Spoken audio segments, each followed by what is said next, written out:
네 번째 키워드는 바로 20억입니다. 20억. 20억 아파트 증여받은 DJ 손자.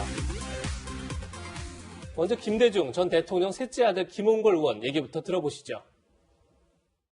어쩔 수 없이 상속을 받은 동교동 집까지도 포함시켜가지고 이 3주택이다 이렇게 얘기하는 것은 좀 부당한 것 같고요. 어쨌든 당의 방침이 있기 때문에 저도 정리해야 할 것은 곧 정리하려고 생각하고 있습니다. 제가 사는 집만 빼고는 곧 정리가 될 겁니다.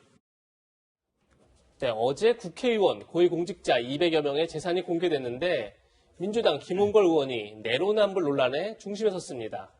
방금 들으신 것처럼 지난 7월에 다주택을 정리하겠다 이렇게 밝혔는데 20억 원대 강남집을 판 게 아니라 아들에게 증여에 논란이 되고 있습니다. 최영일 평론가님, 네. 이 논란 한번 정리해 주시죠. 자, 지금 이제 이 국회의원들 일부 175명에 대한 재산 공개가 있었죠. 이것 때문에 최고 부자는 누구다, 가장 빚 많은 사람은 누구다. 어제 신문에 많이 회자됐고요. 그 중에 이제 김홍걸 의원은 이제 집이 세 채다 논란이 있었는데 지금도 이 말씀 들어보시면 매각하겠다 이렇게 매도하겠다 얘기는 안 했고 정리하겠다 이렇게 얘기했는데 대다수는 그것을 집을 팔겠다, 내놓겠다 이렇게 이해를 하고 있었던 거죠. 그런데 그중에 강남에 있는 아파트 20억입니다. 세 채 가격을 합치면 76억 원의 이 부동산 자산가예요. 그런데 그중에 적지 않은 비중인 20억의 강남 아파트를 이 차남에게 증여한 것으로 확인이 된 겁니다. 이 증여세도 적지 않게 나왔는데 왜 이것을 팔지 않고 증여했을까? 이유가 있을 텐데 이 김 의원 측은 둘째가 건강이 좋은 편이 아니다. 지난해부터 이 아르바이트로 월 평균 한 100만 원 정도 소득을 얻고 있는데 아내가 둘째 명의로 증여하자 이렇게 결정해서 따른 것이라고 밝히고 있습니다. 네, 이 의원님 앞서 언급은 주셨지만 저희가 김 의원 측의 좀 입장도 들어봐야 될 것 같은데 저희가 영상으로 좀 준비를 해봤어요. 그래서 금매로 팔기보다는 몸이 좋지 않은 차남에게 증여하는 게 낫다고 판단을 했고 또 증여세 6억 원도 모두 납부했다. 그래서 이제 문제가 될 건 없다 이런 취재 해명이에요. 그래서 법적으로 문제는 없어 보여요. 그렇게 이야기를 하시는 것 같은데. 근데 저는 참 이 김홍걸 의원의 이런 태도를 보면 지금 정계 입문한 이후에 지난번 형과 지금 김대중 재단 이 재산을 놓고 다툼을 벌여서 소송전까지 갔지 않습니까? 예. 또 이번에도 지금 이 집 문제 때문에 지금 이 다툼이 벌어지고 또 본인은 이 이유를 자기는 팔려고 그랬는데 부인이 그냥 정리하자고 그래서 했다. 또 부인한테 또 책임을 돌리고 있어요. 근데 왜 정치를 하셨는지 저는 모르겠습니다. 정말 그동안 김대중 대통령과 이호 여사께서 쌓아오셨던 또 이분들 좋아하고 여전히 가슴속에 담아있는 사람들에게 굉장히 어떤 면에서 보면 좀 고춧가루 뿌리는 그런 형태를 보이시는 것 같은데 저는 근본적으로 자꾸 이렇게 논란을 불러일으킨 것들 더군다나 지금 보면 이게 다들 이 증여세 같은 경우 6억 원 같은 경우도 사실 증여세 이게 올라가기 바로 직전에 예를 들어서 이게 증여를 한 거거든요. 예. 세율이 낮을 때 증여를 한 겁니다. 네. 본인이 또 국민들 앞에 이야기했지 않습니까? 팔겠다라고. 그럼에도 불구하고 또 증여로서 이게 팔아봤단 말이죠. 그러니까 원래 이게 취재한 언론사 같은 경우는 처음에 증여한다고 해서 다 보니까 그런 거 알로 했는데 나중에 등기부등본을 떼보니까 이름이 아들 이름으로 돼 있다는 거예요. 그래서 다시 물으니까 팔라고 내놨는데 이 부인 집사람이 그냥 아들한테 주자라고 해서 그냥 그렇게 했다는 거예요. 예. 자, 그런 행태를 보면 저는 그래서 김홍걸 의원이 좀 본인한테 질문을 해봤으면 좋겠습니다. 나는 왜 정치를 하는가? 이렇게 재산 문제를 가지고 계속 아버님의 어떤 명예에 훼손을 한다라고 한다면 저는 과연 김홍걸 의원이 정치할 이유가 뭔지 다시 되물을 수밖에 없습니다. 네. 네. 조금 전에 위원님 말씀하셨지만 변호사님 증여 시점도 논란이 되고 있어요. 그러니까 710 부동산 대책에 보면 증여세율을 대폭 높였는데 그게 시행되기 전에 증여를 해서 증여세를 낮췄다 이런 얘기가 있는데 어떻게 보십니까? 근데 이제 7월 12일 부동산 대책을 우리가 알아야 하는데 예. 그때 굉장히 파격적이었거든요. 예. 굉장히 파격적이었고 이전에 다주택자에 대한 어떤 종부세도 엄청 올렸고요.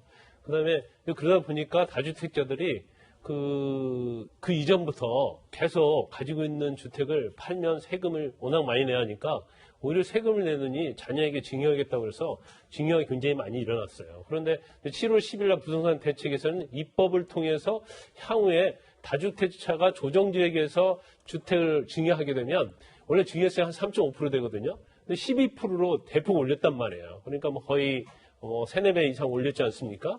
그런데 김홍걸 의원이 증여한 시점이 7월 14일이에요. 예. 그리고 그 제정된 법 그 법 자체는 개정된 법은 8월 12일부터 시행이 된 거예요. 그래서 사실 제가 언론 보도를 보니까 이 시점에서 대한민국 역사상 가장 많은 주택의 증여가 이루어졌었어요. 그러니까 거기에 사실은 김홍걸 의원도 동참을 한 거죠. 그런데 우리가 이제 자본주의 사회에서 어떻게 해서든지 세금을 절세하고 또 세금을 많이 내지 않으려고 하는 노력을 하는 것은 아까 그 상소문에 있는 것처럼 인간의 욕구죠. 그 자체를 그걸 저는 뭐라고 할 수도 없고 없죠. 예. 법적으로도 문제는 되지 않아요. 그렇지만 김홍걸 의원은 좀 다른 측면이 있죠. 왜냐하면 본인이 증여세를 3.5%에서 12% 올린 이유가 뭐예요?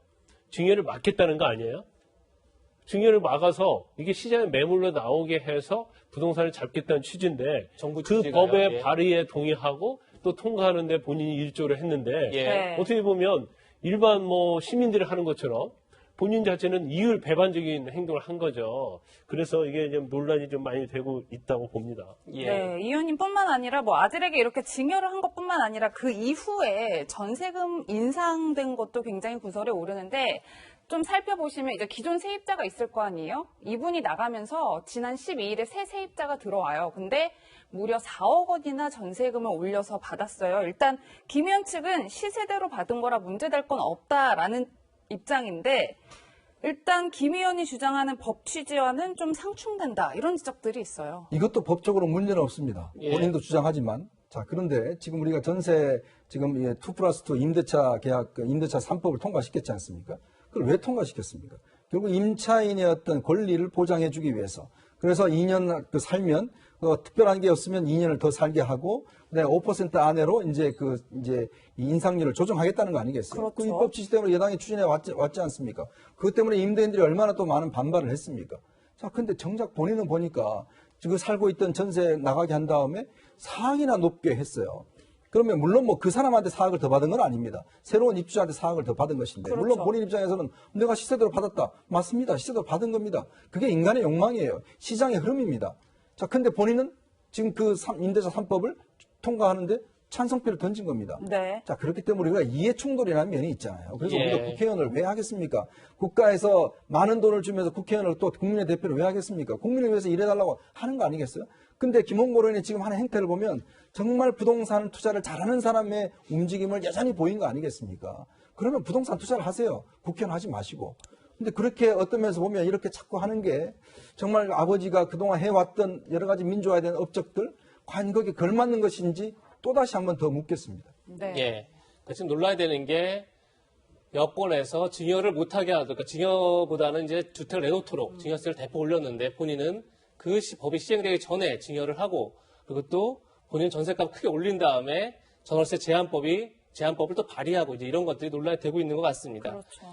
평론가님, 근데 네. 지금 이 20억짜리 아파트가 굉장히 인기가 있는 강남에서 굉장히 인기가 있는 아파트라고요? 네, 강남이고요. 지금 이 주변은 재건축이 다 끝나서 상당히 좀 저 지역 정비가 다 된 거죠. 학군도 좋고 강남이지 않습니까? 다 누구나 선호하는 데인데 입지 자체가 좋아서 지금 굉장히 선호되는 곳이라고 해요. 그러니까 물론 돈이 있는 사람은 사고 싶은 매물일 수도 있겠지만 지금 이제 전셋집으로 내놨는데 이 4억을 올려도 사실은 바로 지금 계약자가 들어온 거잖아요. 예. 네, 그런데 이제 한 가지 저는 아까 증여에 대한 비판을 우리가 좀 했으니까 예. 이 집은 지금 김홍걸 의원께 아니라 아들 명의의 소유다. 예. 이걸 생각을 한다면 임대인이 이제 김홍걸 의원이 아니고 그 처남이 이제 임대인이 되는 거겠죠. 하지만 앞으로 이제 2+2 5% 상한제 적용을 받을 테니까 계속 좀 지켜봐야 될 것 같습니다. 네, 변호사님 일단 통합당에서도 비판의 목소리 내고 있고, 앞서 언급해주신 대로 그 이복형과 지금 재산 다툼을 하고 있는 과정이기도 해서,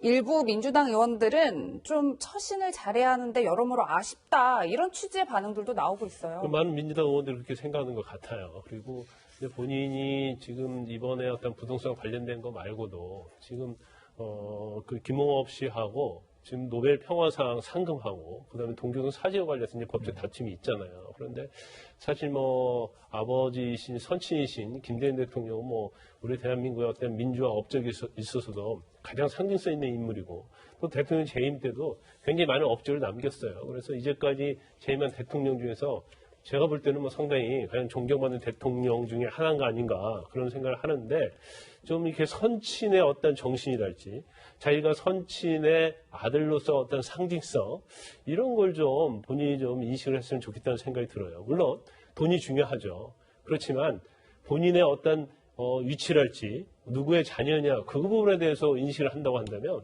사실 얼마를 갖고 있는 게 중요한 게 아니잖아요. 더군다나 지금 김홍업 씨와 관련된 것도 사실은 대통령의 어떤 기념과 관련된 사업을 하느냐 안 하느냐 그런 것이지 다른 자녀들이 나눠 갖자는 건 아닌단 말이에요. 그렇다면 이제 그런 측면에서는 좀 본인이 좀 생각을 좀 달리한다고 보고 아마 그런 것 같아요. 이제 민주당에서도 워낙 대통령 아들이라는 상징성이 좀 있고요. 그다음에 민주당이 어려울 때 호남에서 좀 상당히 도움을 줬다고 생각하는 것 같아요. 그래서 뭔가 쉽사리 좀 직언을 하지 못하는 그런 상황이 아닌가 싶습니다.